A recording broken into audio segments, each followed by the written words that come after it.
বাংলাদেশের পতাকা এটা নামান্য জিনিস না, এটা উড়বে। সবুজের বুকে লাল, সে তো উড়বেই চিরকাল।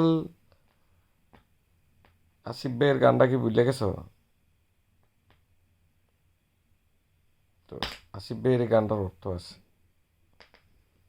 সবুজের বুকে লাল, সে তো উড়বেই চিরকাল। কোনো সমস্যা নেই।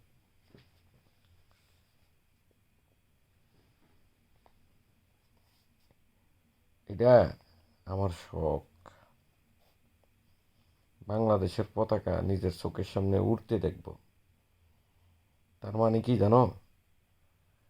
স্বাধীন দেশে উড়বে যেন স্বাধীন পতাকা, স্বাধীন দেশে উড়বে যেন স্বাধীন পতাকা। আমি পরাধীন না, just simple message, that's it.